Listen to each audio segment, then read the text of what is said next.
England versus Argentina will break the World Cup. By Matchday Moments. Subscribe and like to Matchday Moments. Enjoy the video. England are walking straight into the oldest, angriest, most emotionally loaded fixture in their entire football history. A fixture soaked in ghosts. A fixture that carries the hand of God, the Falklands, Beckham's red card, and 30 years of unfinished business, and a fixture that puts the greatest player of his generation in the final act of his career directly in England's path. That's Argentina, the reigning world champions. And on Wednesday in Atlanta, England have to find a way past Lionel Messi to reach a World Cup final for the first time since 1966. I fancy England. Just about. But if I told you this was comfortable, I'd be lying through my teeth. This is the tie the whole tournament has been building towards. Because here's the thing, nobody in the England camp really wants to say out loud. Argentina don't beat you, they haunt you. They survive when they should be dead. They drag games into the mud. And then, at the exact moment you think you've got them, one man produces something out of nothing. Lionel Messi. 6 matches, 8 goals, 21 World Cup goals in total, the all-time record, and a scoring streak across 9 consecutive World Cup games that only ended against Switzerland. That is not luck. That is a legend refusing to leave the stage. And that is genuinely frightening. Not because Argentina have blown teams away. They haven't. But because they simply will not die. They needed extra time to escape Cape Verde. They were 2 goals down to Egypt in the round of 16 and won it in stoppage time. They needed a long-range Julian Alvarez rocket in the 112th minute to see off 10-man Switzerland. 5-6 escapes and they're still standing. That is the mark of champions, and it should terrify England far more than any highlight reel.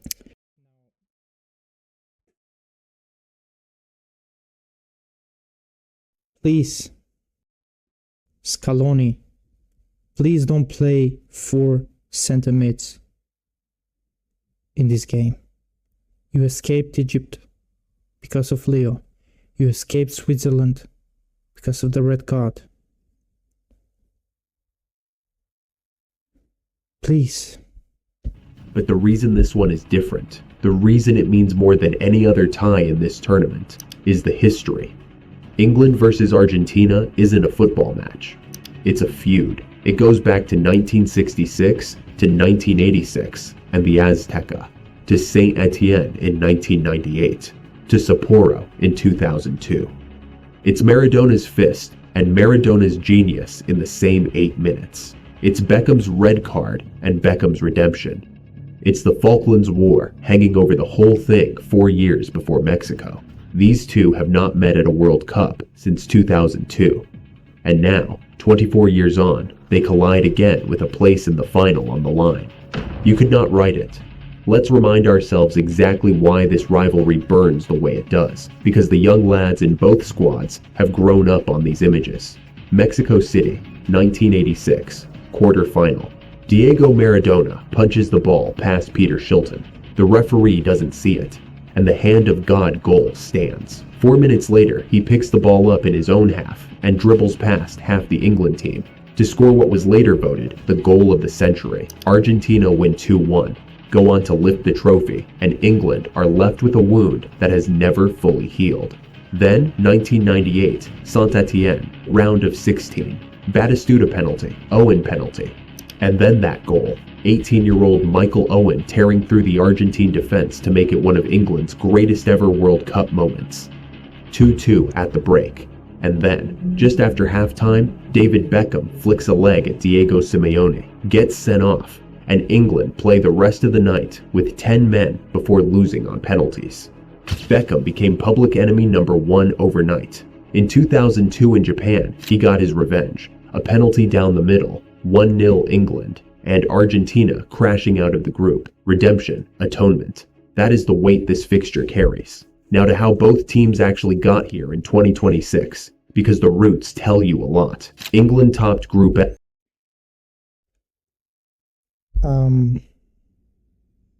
I don't mind anything that is going to happen. I am more than happy and I can't ask for more just like Leo said. If England win, okay. If Argentina win, okay. I'm not Argentinian, but Argentina and Messi all the way. I don't mind it. But it was rarely pretty. They opened with a wild 4-2 win over Croatia, Harry Kane with a brace, Jude Bellingham and Marcus Rashford also scoring. Then, for the fourth tournament running, they drew their second game 0-0, a flat afternoon against Ghana that had Thomas Tuchel demanding a reaction. They got one, a controlled 2-0 over Panama to finish top. Then the knockouts turned up the heat. In the round of 32 against DR Congo in Atlanta, England went a goal down and looked in real trouble until Harry Kane produced 2 late goals to drag them through 2-1. Then Mexico, and an instant classic in Mexico City. Jude Bellingham scored twice in the space of 2 minutes. Kane added a penalty, and England held on for a 3-2 win despite Jarell Quansah being sent off. And in the quarterfinal in Miami, another test of nerve. England fell behind to Andreas Schjelderup's early strike against Norway before Bellingham leveled just before the break and then struck again in extra time to win it 2-1 and send Erling Haaland home. That's the reassuring part about this England side. They don't play nice. They don't play beautiful. But if they're 1-0 down, they're going to win the game. Almost. Whatever the opposition. Almost. I don't know against what side they're not going to turn it up. But against most sides, they will. And these are the 4 best teams in the world. And can't have a bad game. If you do, you might go home, you know. Even when they're second best for spells, even a man down, even behind, they find a way. Harry Kane has been ruthless. 6 goals, and now England's all-time World Cup scorer, past Gary Lineker. And Jude Bellingham has been sensational. 4 goals from midfield, braces against both Mexico and Norway. Now it's 6 goals. I don't know why he says 4. The first player to score 2 or more in consecutive World Cup knockout games at the same tournament since Maradona in 1986. When those two click, England don't need to be perfect. They just need moments. Now Argentina, and their road has been survival, pure survival. After 2 extra times and 1 very late Egypt chaos, I hope Leo is not tired or injured. And a lot of people say the defense is a problem. The defense is 7 out of 10 for Argentina.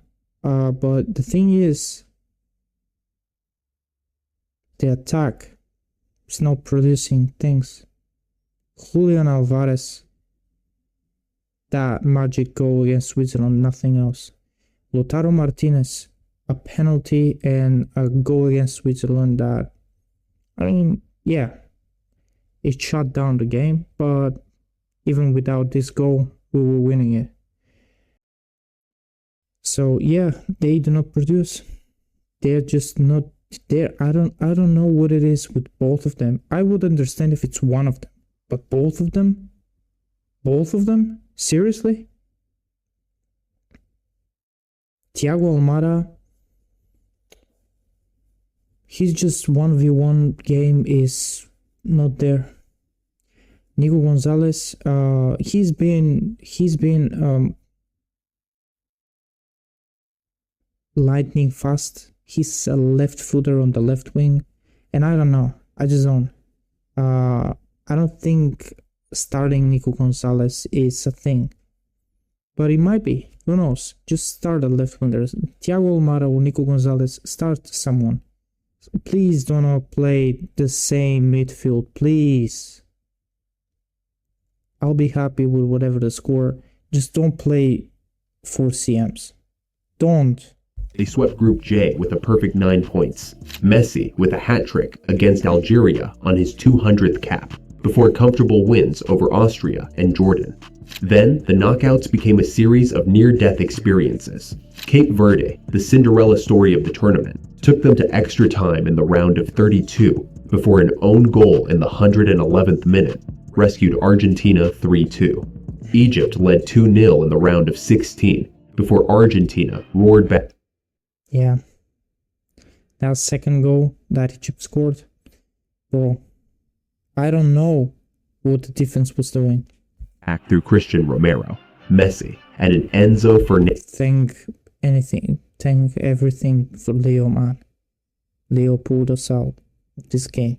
Fernandez header in stoppage time to win 3-2. And then the quarterfinal. Argentina labored against. And that Lautaro Martinez assist for the Enzo header. And the Enzo header.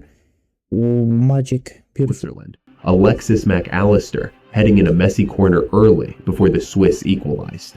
It stayed 1-1 deep into extra time, Messi's scoring streak finally ending, until Julian Alvarez unleashed a curling rocket from 25 yards in the 112th minute, and Lautaro Martinez added a late second, 3-1, into a 6th straight semifinal.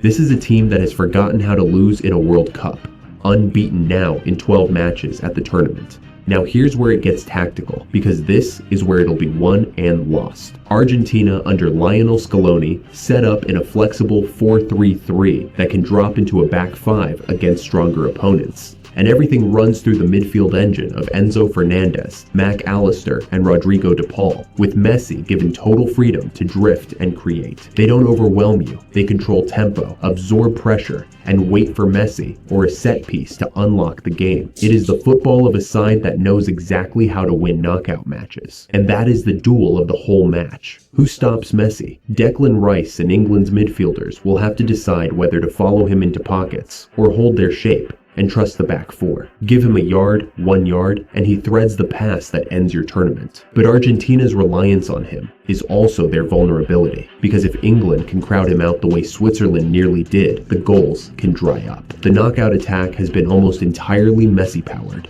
and that is both Argentina's greatest strength and their biggest question. Around Messi, there's real quality. McAllister and Fernandez give them Premier League steel in midfield. De Paul is the tireless motor, and up front, Alvarez and Lautaro Martinez offered genuine threat, both of whom stepped up against Switzerland when Messi couldn't. At the back, Cristian Romero and Lisandro Martinez are aggressive, streetwise defenders, and Emiliano Martinez in goal is one of the great tournament goalkeepers, a penalty shootout specialist England will not want to see if this one goes the distance. England will counter with their own embarrassment of riches. Tuchel favors a 4-2-3-1, Declan Rice the metronome, alongside the tireless Elliot Anderson, and Bellingham roaming as the number 10 behind Kane. The pace of the wide men, the trickery of Bukayo Saka, and a captain in Kane, who drops deep to link play and then punishes you in the box. The question is whether England can be patient enough, because Argentina will happily let them have the ball, sit compact, and strike on the counter through Messi. That's the puzzle. That is not gonna work with 4 center mids. Just so you know, Scaloni. England have shown they can grind out ugly knockout wins. So was Argentina. Both teams. So similar. England looked better all round. Because if it wasn't for Leo, round of 16 exit. For sure. Argentina have shown they win the ugly ones too, and that's the psychological weight of this whole tie. England have the deeper, fresher squad, and Argentina have been dragged to extra time 3 times already. 2 times. The Egypt one was not extra time. 39-year-old Messi carrying enormous minutes in his legs. That fatigue could be decisive in Atlanta's heat, but Argentina have something England have never quite had against them. The scar tissue of history. The belief that in these exact fixtures, somehow, some way, it always breaks their way. That belief is real and it's dangerous, which is why the first goal is everything. Argentina score first. They can sit even deeper, protect the lead, and make England chase. That would not be very smart. because England will score, and then the momentum will go their way, just like Switzerland. 20 minutes of total domination in the second half, and then they score, and thankfully they got a red card, because I don't know what would have happened. And that's when Messi in transition becomes lethal. But England score first, and it becomes very... If England score first, man, hard for a tiring Argentina to open up and force the game the way they'd need to. Get your nose in front, make the champions come to you, and England's superior legs in the closing stages could be the difference. There's a squad note for Tuchel too, because Jarell Quansah returns from suspension after sitting out the Norway game, giving England options at the back. So Jordan Henderson remains out of the tournament after breaking his wrist celebrating the Mexico win. Reshuffling a defense against Messi is nobody's idea of fun, but England at least go into this one with their key men available and Bellingham in the form of his life. And you look at the goal-scoring picture, and it tells the story of the tie. For Argentina, it flows almost entirely through Messi. 8 goals, the beating heart of everything, with Alvarez and Lautaro chipping that's not the issue. The issue is that these two do not show up in late. That clarity is a strength, but it's also a worry, because smother Messi and the supply could vanish. England, by contrast, spread it around. Kane's 6, Bellingham's 4, with Saka, Rashford, and others all capable. That depth might just be the edge in a match of tiny margins. Control versus destiny. The deepest, freshest squad left in the tournament against the most decorated player in history in his farewell act, and a champion side that simply refuses to be beaten. England's collective quality and big game hunger against Argentina's belief, their game management, and the once-in-a-lifetime genius of Lionel Messi. And it all unfolds under the lights in Atlanta, in a fixture carrying 60 years of English hurt and 40 years of Argentine folklore. England are marginal favorites, backed by the data and the fresher legs. Semi-finalists in 2018, Kane in ruthless form, Bellingham peaking at the perfect moment. Everything points narrowly to England, and yet, this is Argentina. This is Messi's last dance. This is the rivalry of Maradona and Beckham and the hand of God. And if there's one team in the world capable of breaking English hearts all over again, capable of making history bend their way one final time, it's this one. By the time the final whistle sounds in Atlanta, one of these two giants will already be dreaming of a World Cup final in New York. Either England finally exorcised the ghosts of 1986 and 1998 and march towards a shot at ending 60 years of hurt, or Messi writes one last impossible chapter and drags Argentina to the brink of back-to-back titles. If you want more breakdowns like this, the tactics, the data, the history inside the match, subscribe and drop your prediction below. Who goes through, England or Argentina? It's a brilliant video. Please don't play 4 centimeters. Please.